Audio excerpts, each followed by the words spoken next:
Hi friends, welcome to our channel. இன்றைக்கி பார்க்க போகிறது என்னென்னா, பீஸா வந்து வீட் ஃப்ளாரும் மைதா ஃப்ளாரும் கலந்து பண்ணியிருக்கேன். இப்போ பார்த்தீங்கன்னா அதுக்கு பண்ணுறதுக்கு நான் வந்து 1/4 கிலோ மைதா மாவு, 1/4 கிலோ கோதுமை மாவு எடுத்திருக்கேன். நான் வந்து மெஷரிங் கப் வச்சும் அளந்துருக்கேன். அதுக்கப்புறம் வெயிட் மிஷின் பக்கத்தில் வச்சுட்டு அதை வச்சும் அளந்து போட்டிருக்கேன். இப்போ பார்த்தீங்கன்னா அதுக்கு தேவையான உப்பு 1 டீஸ்பூன் போட்டிருக்கேன். மைதா மாவு 240 ml கப்புக்கு 2 கப்பு போட்டால் எனக்கு 1/4 கிலோ மாவு வந்துச்சு. இப்போ ரீஃபைண்ட் ஆயில் 30 ml. நம்ம ரீஃபைண்ட் ஆயிலுக்கு பதிலாக பட்டர் கூட ஆட் பண்ணிக்கலாம். அதுக்கப்புறம் ஆக்டிவேட் பண்ண ஈஸ்ட் இது இது ரெடி பண்ணுறதுக்கு 5 நிமிஷத்துக்கு முன்னாடி ஆக்டிவேட் பண்ணி வச்சுருந்தேன். இப்போ பார்த்தீங்கன்னா நல்லா கிளறணும். அந்த ஈஸ்ட் ஆக்டிவேட் பண்ண தண்ணி பத்தலைன்னா நம்ம நார்மல் டெம்பரேச்சரில் இருக்கக்கூடிய வாட்டர் யூஸ் பண்ணிக்கலாம். யூஸ் பண்ணி இப்போ விரவும் போது பாருங்கள், அந்த கையில் அந்த பிசு பிசுன்னு ஒட்டக்கூடாது. அப்படி ஒட்டாமல் கையில் ஒட்டாமல் வரும்ல, அதுதான் இதோட பதம். அது நல்லா அந்த பரோட்டா கடையில் மாவு பசைகிற மாதிரி இழுத்து இழுத்து பிசைஞ்சோன்னா பீஸா சாஃப்டாக வரும். இப்போ பாருங்கள், இந்த மாதிரி நல்லா ரவுண்ட் பண்ணிவிட்டு வச்சிடணும். இதில் ஒரு 2 ஸ்பூன் இப்படி தொட்டு பார்க்கும்போது லைட்டாக தொட்டாலே நல்லா சாஃப்டாகிடும். அந்தளவுக்கு மாவு பிசையணும். ஒரு 15 நிமிஷமாக அது ஆகும் இது பிசைஞ்சு முடியறதுக்கு. அதுக்கப்புறமா காயாமல் இருக்கிறதுக்காக 2 ஸ்பூன் ரீஃபைண்ட் ஆயில் போட்டிருக்கேன். போட்டு மூடி வைக்கணும். இப்போ பாருங்கள், 2 மணி நேரத்துக்கு அப்புறமா ஈஸ்ட் நல்லா ஆக்டிவேட் ஆகி நல்லா ப்ரூஃப் ஆகி இருக்குது. இப்போ பார்த்தீங்கன்னா நல்லா புஷ்ஷுன்னு இருந்தது. என் பையன் ஒரு குத்து விட்ருக்கான் அதில்.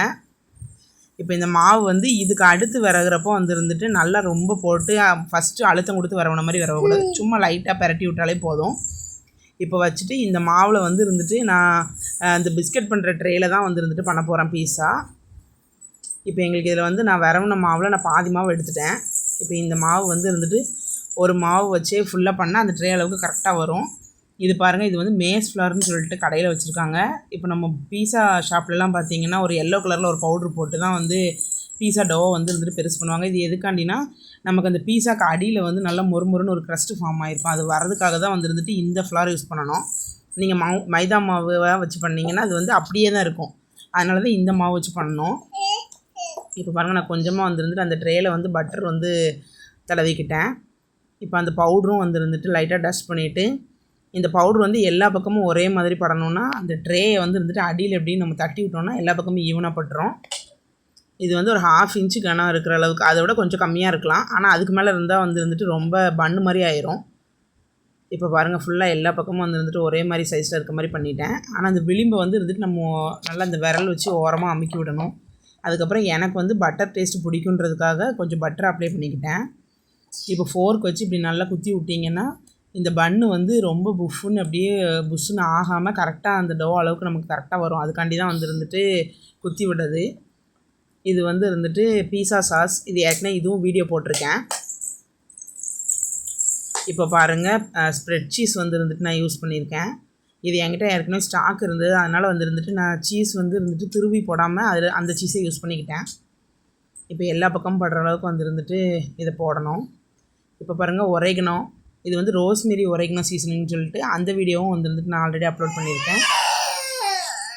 இப்போ நான் இதில் வெங்காயம், அதுக்கப்புறம் பன்னீர், குடமிளகா, அப்புறம் காளான் எல்லாமே ஆட் பண்ணியிருக்கேன். இது ஸ்வீட் கார்னும் ஆட் பண்ணிகிட்ருக்கோம்.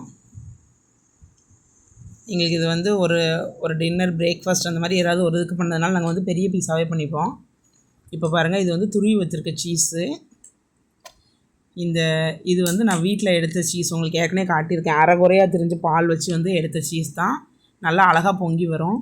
இப்போ பாருங்கள், எல்லா பக்கமும் நல்லா ஃபுல்லாக ஏன்னா பீஸாவுக்கு அதிகமாக சீஸ் போட்டால் தான் கொஞ்சம் நல்லா பார்க்க நல்லாயிருக்கும். அதுக்காண்டி நிறைய போட்டிருக்கேன். இப்போ அது மேலே கொஞ்சமாக சில்லி ஃப்ளேக்ஸ், அதுக்கப்புறம் கொஞ்சமாக ஒரேகனோ போட்டால் போதும். இப்போ பாருங்கள், ஓடிஜியில் 180 டிகிரி வச்சுட்டு இது ரெடி ஆகிறதுக்கு 20 நிமிஷம் போதும். இப்போ பார்த்தீங்கன்னா 20 நிமிஷம் நான் செட் பண்ணி வச்சுருக்கேன். 20 நிமிஷத்துக்கு அப்புறமா ரெடி ஆயிடுச்சு. பீஸ் போடுறதுக்குமே ரொம்ப ஸ்மூத்தாக தான் வந்துச்சு. நல்லா இருந்தது பீஸா. நீங்கள் வீட்டில் ட்ரை பண்ணி பாருங்கள். இந்த வீடியோ உங்களுக்கு பிடிச்சிருந்துச்சுன்னா எங்களோட சேனலை சப்ஸ்கிரைப் பண்ணுங்கள். ஏற்கனவே தொடர்ந்து சப்போர்ட் பண்ணிகிட்ருக்கீங்க, அதை இனிமேலும் பண்ணுங்கள். இப்போ பாருங்கள், எடுக்கிறப்போ கொஞ்சம் பீஸா எங்களுக்கு ரொம்ப ஹார்டாக வேண்டான்றதுக்காக கொஞ்சம் சாஃப்டாகவே நான் எடுத்துட்டேன். தேங்க்யூ.